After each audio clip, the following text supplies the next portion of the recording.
जय जगन्नाथ स्टूडेंट्स स्वागत करुछि रश्मि ट्यूटोरियल को। तो ए वीडियो रे आमे बालेश्वर जिल्लार गोटे जॉब विषय रे डिस्कशन करिबा। वीडियोटी को शेष पर्यंत देखिले ही आपण माने सब किछि जानि परिबे, केउ माने आवेदन करि परिबे आउ केमिति आवेदन करिबे आउ जॉब टी कोन जहा सबु डिटेल्स क्राइटेरिया रहिछि आपण माने वीडियो को शेष पर्यंत देखिले ही जानि परिबे। ता पूर्वरु आपण मानकु समस्त को रिक्वेस्ट समस्त गोटे गोटे शेयर करि दियंतु आउ जदि चैनल को नुआ विजिट करूछंती फटाफट सब्सक्राइब करि दियंतु आगो को ए टाइप रो इंपोर्टेंट वीडियो रो नोटिफिकेशन पाइबा पई। तो आशा करे आपण माने समस्त भलरे थिबे प्रभु जगन्नाथଙ୍କ कृपारु। तो केमिति समस्त अछंती निश्चित कमेंट सेक्शन में कमेंट करिवे। तो फर्स्ट कथा जॉब टी आपण मानकर बालेश्वर जिल्लार जिला गृहरक्षी कार्यालय कौन रही देखंतु। जदि कहिबा गृहरक्षी साधारणक पई 158 पुरुष माने मेल मानकर 158 टी वैकेंसी रही, महिला मानकर 9 टी रही। कौन सब रही इलिजिबिलिटी क्राइटेरिया कथा जदि कहिबा आवेदनकारी बालेश्वर जिल्लार जे कोनोसी अंचलर होइथिबा आवश्यक, अलगा जिल्लार पिला माने आवेदन करि परिबे नाही। आवेदनकारी ओडिया भाषा रे कहिबा पढिबा और लिखिबा जानिबा आवश्यक। आवेदनकारी कौनसी फौजदारी मकदमारे संपृक्त नथिबे। आवेदनकारी सुस्थ सबल होइथिबे, शारीरिक विकलांग होई नथिबे। ता सहित बयस कथा जदि कहिबा आवेदनकारीक बयस ता 1/1/2025 तारीख सुधा 20 वर्षरु कम होथिबो एवं 60 वर्षरु अधिक होई नथिबा आवश्यक। माने 20 रु कम होई नथिबे किबा 60 रु अधिक होई नथिबे, 20 रु 60 वर्ष भितर होइथिबे। आउ आवेदनकारी विद्यालय और गणशिक्षा विभाग द्वारा परिचालित एलपी स्टैंडर्ड क्लास भी परीक्षा रे उत्तीर्ण होइथिबा आवश्यक। आपण माने बे जानि पारले टोटल 167 टा वैकेंसी रहिछि। आउ आवेदनकारी निर्धारित फॉर्म पूरण करी सीधा सड़क भाबे जिला गृहरक्षी कार्यालय बालेश्वर ठारे 21/2/2025 ठारू आपण मानकर 4 तारिख पर्यंत दाखल करिबा आवश्यक।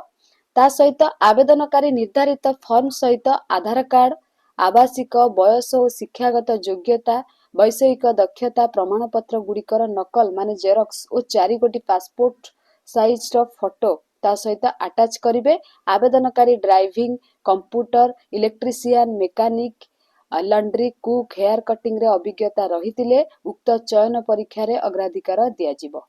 हला ए सब जति एक्स्ट्रा आपण मानक पाखर क्वालिटी अछि आपण माने सेडा को तादरे मेंशन करिवे। जो आवेदनकारी उक्त गृहरक्षी पदवी निमंते निजर आवश्यक योग्यता प्रमाण करिबारे विफल हेबे सेमानकु अयोग्य विवेचित कराजिवो। एतद व्यतीत चयन परीक्षा रे कौनसी प्रकार रे सिलेक्शन बोर्ड जदि अनुभव करंती कौनसी प्रार्थी गृहरक्षी पदवी पई आवश्यक योग्यता नाही तेबे से प्रार्थी को प्रार्थीत्व रद्द कराजिवो। हैला जताउ लागिवो ये योग्य विवेचित नुहंती।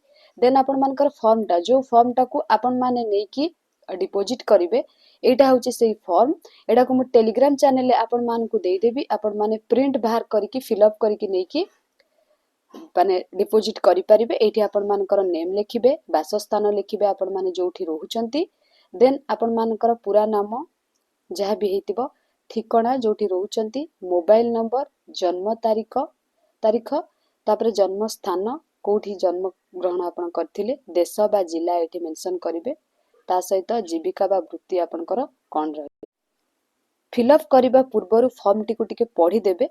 कोन लेखा जाइछि मु घोषणा करू अछि जे मु भारतर नागरिक ओ मु ओडिसार गृहरक्षी दलर सदस्य रूपे तालिकाभुक्त हेबाकू इच्छा करू अछि एवं तालिकाभुक्त हेबा परे अंततः 3 वर्ष पर्यंत स्थायी भाबे ओडिसार सीमा त्याग करिबा पई मोर अभिप्राय नाही एवं अन्य कोनोसी बाहिनी रे सेवा करिया पई मोर दायित्व नाही। एटा को पढ़िबे देन तापरे फिलअप करिवे। मु जानु अछि जे जरूरी काल रे जे कोनोसी समय रे ओ जे कोनोसी काल निमित्त एवं ओडिसार जे कोनोसी अंशरे कर्तव्य करिबाकू आहुत हेला लागि दायी रहिबी।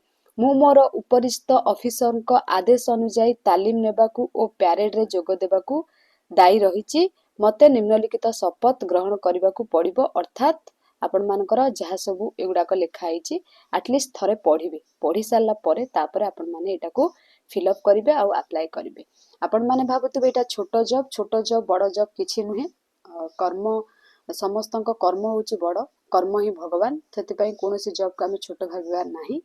माने कहंतनी नाही मामु ठारू कणा मामू भल से टाइप जो मैंने आवेदन करने चाहूँ निश्चित आवेदन करूँ आ कमेंट सेक्शन में कमेंट करूँ मु आपण मानकर डाउट निश्चित क्लियर करी जहाँ किसी भी ए जॉब को लेकिन डाउट थी टिके डेरी करदेली किंतु जेहेतु अर्जेंट थिला आपण मानक सहित शेयर करदेली आ टाइम नहीं आपण मानक हाथ में से आपण माने आज ही जाइए आवेदन करूँ ना सोमवार दिन आवेदन करूँ।